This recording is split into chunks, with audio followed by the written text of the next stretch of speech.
two different things. A language is a method of communication that can be either spoken or written. In most cases, though, human languages originate first in a spoken form and only later in a written form. A writing system, on the other hand, is a set of symbols that can be used to represent the spoken sounds of a language. Sometimes the name of a language and the name of the writing system used to write that language are the same. So, for example, the Greek language is usually written using Greek letters. But sometimes the two things are different. For example, the Hindi language is written using Devanagari letters. Russian is written using Cyrillic letters. And English is written using Latin letters. And one writing system can be used to write many different languages. So don't confuse a language with a writing system. Which brings me to Sanskrit. Sanskrit is a language. It is not a writing system. In order to write Sanskrit, you need to use a writing system. Nowadays, Devanagari is most often used, but the earliest known writing, to write Sanskrit, you need to use a writing system. Nowadays, Devanagari is most often used, but the earliest known writing system used to write Sanskrit was Brahmi. This is why I talked about Brahmi and Devanagari in my video about writing systems, but I did not talk about Sanskrit. But let's talk a little more about Sanskrit now. The oldest surviving example we have of the Sanskrit language is the Rig Veda. The Rig Veda is a collection of ancient Hindu hymns. Scholars have concluded that the Rig Vedas were composed somewhere around the year 1500 BCE. So that would be approximately 3,500 years ago.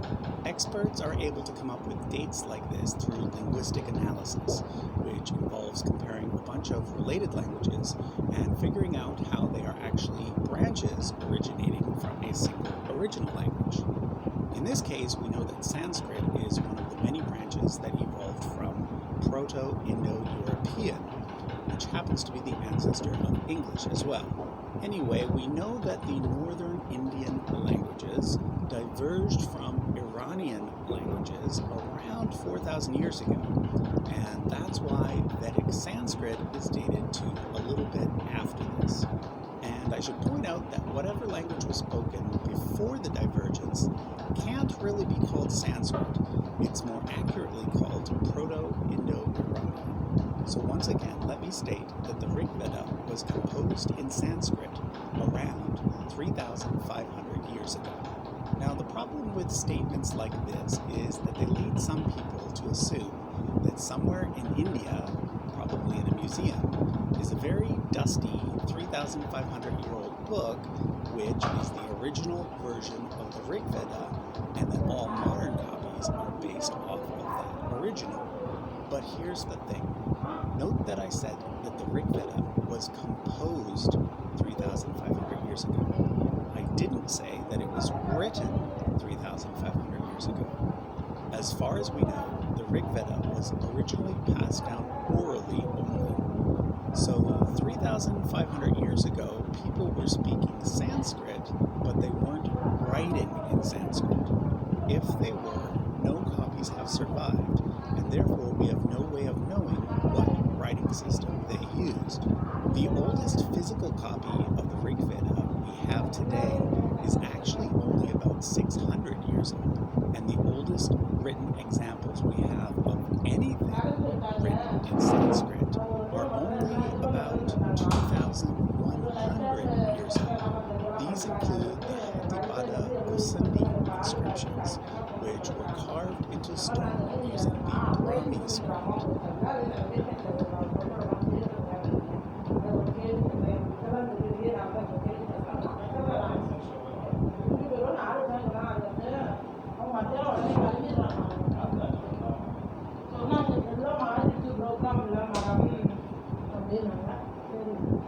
So they date to around 100 BCE, and that's about as far back as written Sanskrit goes. Now, we actually have examples of the Brahmi script around inscriptions, which were carved into stone using the Brahmi script. So they date to around 100 BCE, and that's about as far back as written Sanskrit goes. Now, we actually have examples of the Brahmi script that are even older than this. The Edicts of Ashoka, which date to around 250 BCE, but the Edicts of Emperor Ashoka were not written in Sanskrit. Remember, a writing system can be used to record more than one language. In this case, the language is Prakrit. By the time of Ashoka, Vedic Sanskrit was only used in religious settings, and a newer version of Sanskrit, known as Classical Sanskrit, was only used by the upper class. Among common everyday folk, Sanskrit had evolved into many different vernacular languages called Prakrits, and Ashoka chose one of these everyday languages for his edicts. So we know that Brahmi dates to at least 250 BCE, but we don't have any surviving examples of writing in India before this date. Well, there is the Indus Valley script, but I'll come back to that. On the other hand, we have inscriptions in Aramaic that go back as far as 500 BCE. So based on the dates, it is possible that the Brahmi script evolved from the Aramaic script. But did it? Well, the honest answer is we simply don't know. In my video on writing systems, I did not actually claim that Brahmi definitely came from Aramaic. I simply mentioned it as a possibility. This is because it is one of the major theories that have been put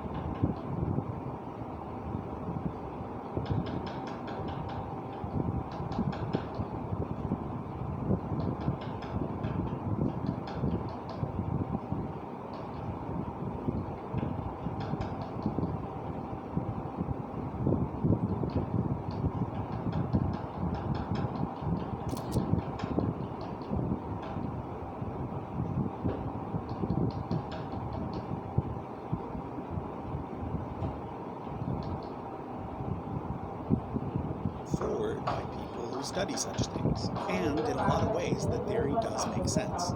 Just prior to the time of Ashoka, contact between North India and the Middle East had greatly increased, thanks to a guy named Alexander the Great.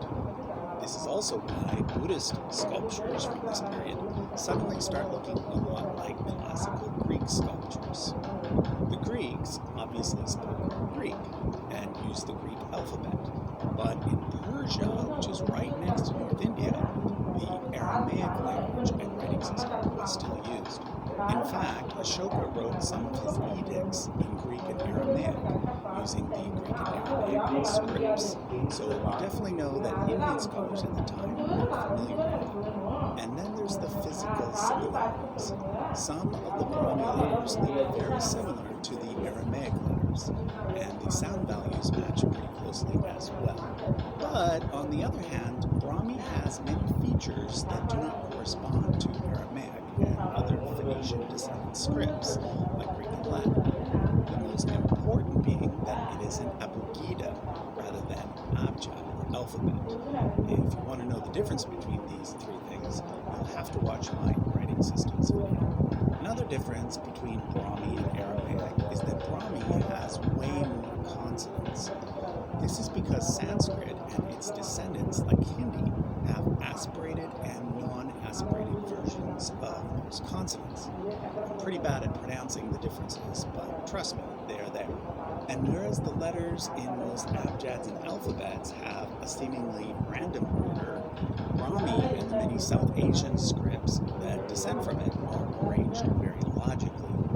For example, all the k and g sounds go together because they are all made with the back of the tongue, and all the p and b sounds go together because they are all made with the lips. So even if Brahmi did borrow a few letter shapes from Aramaic, it's clear that whoever developed the script added a lot more features to it based on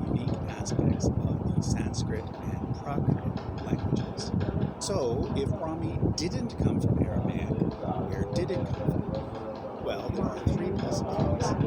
One is that it was simply a brand new invention, sort of like the Hangul alphabet in Korea. Second is that it descends from an unknown script that didn't survive, perhaps because it was mostly written on perishable surfaces like leaves instead of on stone. Third is that it might be a distant descendant of the Indus Valley script. The Indus Valley script dates from around the same time as Egyptian hieroglyphics and Sumerian cuneiform. But unfortunately, unlike Egyptian and Sumerian, it has never been deciphered. The Indus Valley civilization flourished around 2500 BCE, but then it completely disappeared and was replaced with Vedic civilization. It's likely that the Indus Valley people